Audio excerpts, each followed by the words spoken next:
ETF index mutual funds నేర్చుకుని stock మార్కెట్లో రాణించాలనుకుంటున్నారా? వెంటనే ఈ నెంబర్కి కాల్ చేయండి.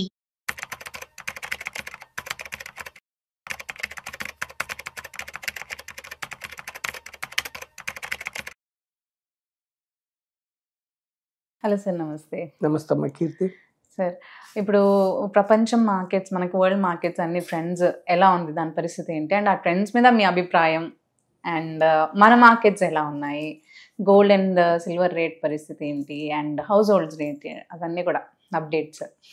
చూడమ్మా కీర్తి, ఇప్పుడు మన మార్కెట్స్ ఇప్పుడు ఈ సంవత్సరం అయితే కొంచెం స్థిరత్వం వచ్చినాయి. రైట్. Doing good. ట్రంప్ టారిఫ్ల వల్ల కొంతకాలం ఇబ్బంది పడ్డాయి, కానీ ఇప్పుడు మళ్ళీ నార్మల్కి వచ్చేసాయి. మన యొక్క ఆర్బీఐ తీసుకుంటున్న పాలసీస్ వల్ల కావచ్చు, సెంట్రల్ గవర్నమెంట్ తీసుకున్న పాలసీస్ వల్ల కావచ్చు, రేట్ కట్స్ కావచ్చు, జిఎస్టీ కావచ్చు, what ever it may be. ప్రపంచ మార్కెట్స్ ఆల్మోస్ట్ అన్ని మార్కెట్స్ లాస్ట్ 1 year బాగా పెర్ఫామ్ చేసినాయి.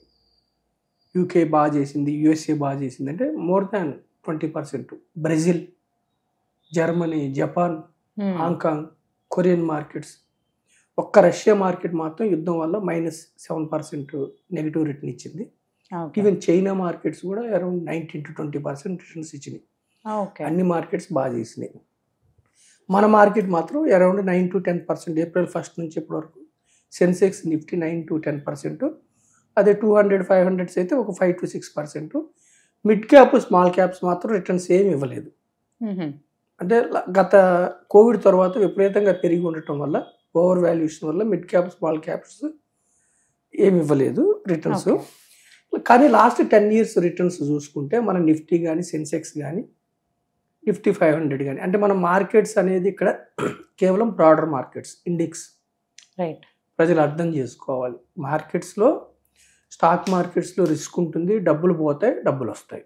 రైట్. 5-6 వేల స్టాక్స్ ఉంటే మనం చెప్పేది కేవలం 500 స్టాక్స్ గురించి. వీటినే స్టాక్ మార్కెట్స్ అంటారు. మనం చెప్పేది 500 బిఎస్సి 500 ఆర్ ఎన్ఎస్సి 500, నిఫ్టీ 500, అంటే 500 టాప్ 500 కంపెనీస్ గురించే మనం మార్కెట్స్ మాట్లాడాం. మన టాప్ 500 కంపెనీస్ మార్కెట్స్ విలువ సుమారుగా 470 లక్షల కోట్లు. సో ఇందులో ప్రజలు అర్థం చేసిన, ఇందులో లార్జ్ క్యాప్స్ యొక్క విలువే 60%. ఈ 460 లక్షల కోట్ల పైన ఉన్న డబ్బుల్లో large caps portion 60%, mid caps 20%, small caps portion 20%. అంటే ప్రజలు స్టాక్స్, ఇండివిజువల్ స్టాక్స్ కొనుక్కునేప్పుడు జాగ్రత్తగా చూసుకోవాలి వీటిలో ఉన్నాయా లేదా. అది కూడా మళ్ళీ డైవర్సిఫికేషన్ చేసుకోకపోతే డబ్బులు పోతాయి. ఒకే స్టాక్ కొనుక్కొని దాని మీద ప్రేమ పెంచుకొని, దాని కార్పొరేట్ ఎర్నింగ్స్ బాగలేకపోయినా దాన్ని చూసుకుంటూ ఒక కంపెనీ కొనగానే మనం ప్రేమ పుడుతుంది, మన అభిప్రాయం తప్పని ఒప్పుకోం మనం. అది టకటక పడుతుంటే కూడా ఫాలింగ్ నైఫ్ కింద అది పడుతుందంటే ఒక రీజన్ ఉంది. పెద్ద మొత్తంలో మ్యూచువల్ ఫండ్, డొమెస్టిక్ ఇన్వెస్టర్స్ కానీ పెద్ద మొత్తంలో ఎఫ్ఐఎల్ అమ్ముతున్నారంటే ఒక రీజన్ ఉంటుంది. రైట్.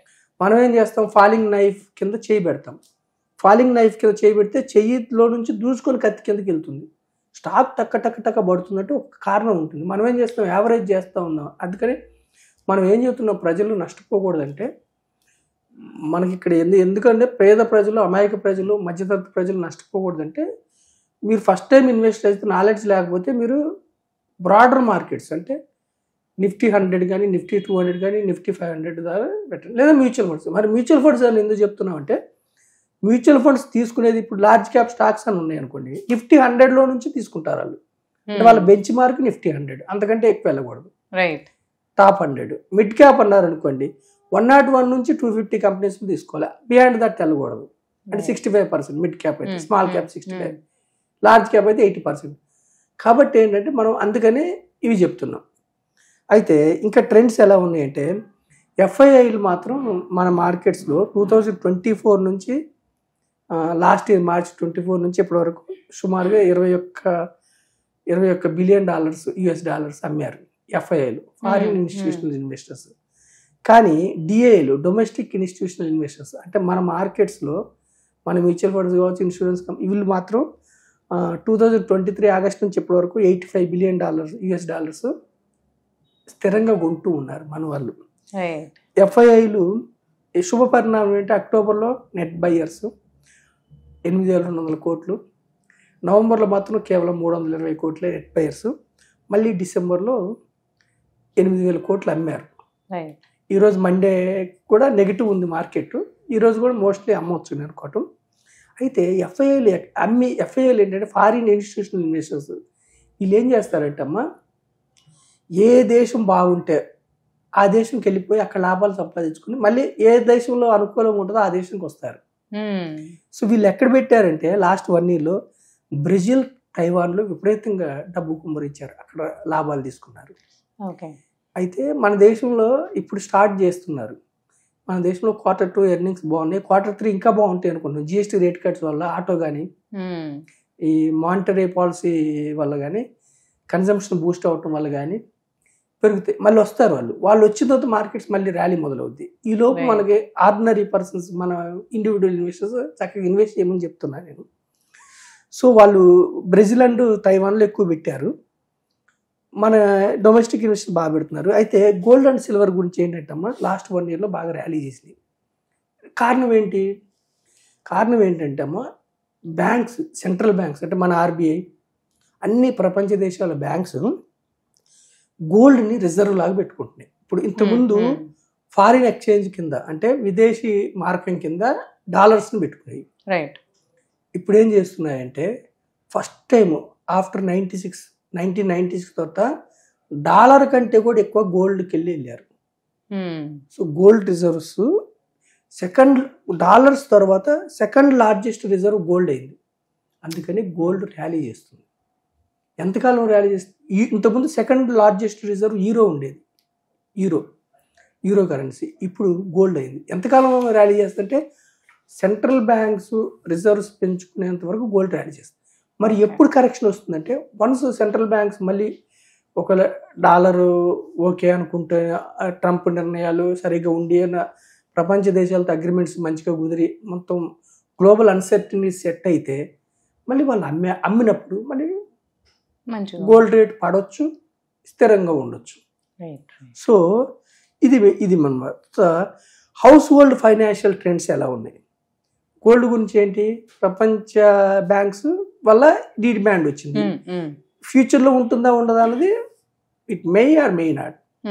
హౌస్ హోల్డ్ చూడమ్మా, ఇప్పుడు చూడు 2019లో 29% of our Indian households insurance, pensions, other వాటిలో పెట్టేవాళ్ళు. 7% మాత్రమే 2019లో, కేవలం 7% మాత్రమే ఈక్విటీస్. అంటే మనం ఈక్విటీస్ గురించి చెప్తున్నాం, స్టాక్ మార్కెట్స్ కానీ మ్యూచువల్ ఫండ్స్లో 7%. 64% క్యాష్ డిపాజిట్స్, రియల్ ఎస్టేట్, రకరకాలుగా. వేరే 2024 వచ్చే వరకు డేటా చూడమ్మా, 7% 11%కి వెళ్ళారు. అంటే క్యాపిటల్ మార్కెట్స్ నమ్మకాలు 11%కి వచ్చారు. ఇన్సూరెన్స్ వాటిలోనే 29/35 ఇన్సూరెన్స్ కూడా పెరిగింది. సేవింగ్స్, ఎఫ్డీలు తగ్గించుకుంటున్నారు. ఇంతకుముందు 64% ఉండేది, ఇప్పుడు 54%. అంటే ప్రజలకి అర్థమవుతుంది ఎఫ్డీల్లో పెట్టుకుంటే ఇన్ఫ్లేషన్ రావట్లేదు కాబట్టి ఎఫ్డీలు తగ్గించుకొని క్యాపిటల్ మార్కెట్స్లో వాళ్ళ యొక్క పోర్షన్ పెంచుకుంటున్నారు. అయితే ఇక్కడ అర్థం చేసుకోవాల్సింది చూడమ్మా, డెవలప్డ్ మార్కెట్స్, అమెరికా కావచ్చు, యూకే కావచ్చు, జర్మనీ కావచ్చు, జపాన్, అట్లాంటి చూడు, యూఎస్లో చూడు. ఉదాహరణకి ఇన్సూరెన్స్, పెన్షన్ అండ్ అదర్స్ అంటే పీపీఎఫ్ ఇట్లాంటి వాటిల్లో 34% పెడితే మన దగ్గర 11% ఈక్విటీ మ్యూచువల్ ఫండ్స్లో పెడితే 52% పీపుల్ యూఎస్ఏలో 52% పీపుల్ ఈక్విటీస్లో పెడుతున్నారు. అంటే ఎంత చైతన్యం ఉంది ఈక్విటీస్ మీద, వాళ్ళకి రిస్క్ ఉంటుంది. 14% మాత్రమే వాళ్ళ దగ్గర 100కి 14 మందే బ్యాంక్స్లో పెడుతున్నారు డబ్బు యూఎస్ఏలో. అంటే ఈ హౌస్ హోల్డ్ ట్రెండ్ మనకి ఏం చూపిస్తుందంటే మన క్యాపిటల్ మార్కెట్స్ గ్రో అవటానికి నెక్స్ట్ 20 years ఓన్లీ 11% పీపుల్ పెడుతున్నారు. అంటే ఎంత గ్రోత్ ఆపర్చునిటీ ఉంది మన స్టాక్ మార్కెట్ పెరగడానికి, మన యొక్క ప్రజలు సంపాదించుకోవడానికి. మళ్ళీ నేను మన ఎపిసోడ్ ద్వారా చెప్పేది అంటే ట్రేడింగ్ని మార్కెట్లో ఇన్వెస్ట్మెంట్ అనుకోవద్దు. తెలియక చాలా మంది డబ్బులు పోగొట్టుకుంటారు. మన ఎపిసోడ్ చూసి ప్రభావితమై ట్రేడింగ్ చేసి డబ్బులు పోగొట్టుకుంటే ఒక తరం వెనక్కి వెళ్ళిపోతారు. ట్రేడింగ్ వద్దు. సేవింగ్స్ ఆల్రెడీ తగ్గించుకుంటున్నారు ప్రజలు, నాలెడ్జ్ వస్తుంది. తర్వాత ఇంకా ఏమిటంటే అమ్మ 96% గ్రోత్. ఇల్లులు కొనటంలో 2022లో 3,40,000 కోట్లు మాత్రమే హౌసింగ్ ఇల్లు కొనడానికి డబ్బులు పెడితే 25కి వచ్చేవరకు 7 లక్షల కోట్లు అంటే డబుల్ అవుతుంది. అంటే ఇల్లులు కొనడానికి ఖర్చులు బాగా పెడుతున్నారు. దీనివల్ల రెవెన్యూ జనరేట్ అవుతుంది, మార్కెట్ షేర్, ప్రజలు ఎకానమీ ప్రజల యొక్క తలసరి ఆదాయం పెరగటం వల్ల, మంచి మంచి ఇల్లులు కొనటం వల్ల ఇదంతా మన మార్కెట్స్ అనుకూలంగా ఉండే అవకాశం ఉంది. సో నేనేమంటున్నానంటే నెక్స్ట్ 20 years మన దేశ ఎకానమీ చాలా బాగుంటుంది. క్యాపిటల్ మార్కెట్స్లో ఒక సిస్టమేటిక్ వేలో పెద్ద కంపెనీస్లో, అంటే మన మార్కెట్లో 60% షేర్ మార్కెట్ క్యాప్ పెద్ద కంపెనీ, టాప్ 100 కంపెనీస్ షేరే పెద్ద కంపెనీస్లో పోర్ట్ఫోలియో. ఇండివిజువల్ స్టాక్స్ మంచి నాలెడ్జ్తో రండి, లేకపోతే ఒక ప్రొఫెషనల్ డిస్ట్రిబ్యూటర్ లేదంటే అడ్వైజర్, లేదంటే మీరే రీసెర్చ్ చేసుకొని ఒక గ్రూప్ ఆఫ్ కంపెనీస్లో, ఒకే కంపెనీ కాకుండా ఈక్విటీ మార్కెట్స్లో ఎప్పుడు కూడా రిస్క్ తగ్గాలంటే ఒక కంపెనీలో పెడితే రిస్క్ ఆ కంపెనీ దెబ్బతింటే పోతుంది. Group of companies, diversification, group of companies ఒక మంత్రం రిస్క్ తగ్గించుకోవడానికి, డైవర్సిఫికేషన్ ఒకే రంగా కాకుండా డైవర్సిఫికేషన్ రెండో మంత్రం, మూడో మంత్రం లాంగ్ టర్మ్. అందుకే గోల్స్ అనేది ఈక్విటీస్లో 1-2 years నెగిటివ్ రిటర్న్స్ వస్తాయి, ఒక్కోసారి 3-4 years కూడా వస్తాయి. భరించే శక్తి ఉండాలి లాంగ్ టర్మ్. ఇలా మీరు డిజైన్ చేసుకుని మ్యాక్రో ఎకనామిక్ ఫ్యాక్టర్స్ అన్నీ అనుకూలంగా ఉన్నాయి, లాట్ ఆఫ్ ఆపర్చునిటీ ఉంది మన మార్కెట్స్ డెవలప్ అవడానికి. గత చరిత్ర బాగుంది, చక్కగా ముందుకెళ్ళమని అర్థం చేసుకొని ముందుకెళ్ళమని నేను మీ ద్వారా ప్రజలకు తెలియజేస్తున్నానమ్మా. Right sir. అందరూ కూడా దీన్ని లైక్ మంచి అది మార్కెట్ వెళ్తుందని అదిలో తీసుకుని అందరూ మీరు అంటున్నారు సేఫ్ సైడ్లో ఆలోచించుకొని ఇన్వెస్ట్ చేసుకుని అందరూ కూడా లాభపడాలని. Right. Thank you sir. Thank you so much. Thank you అమ్మకి.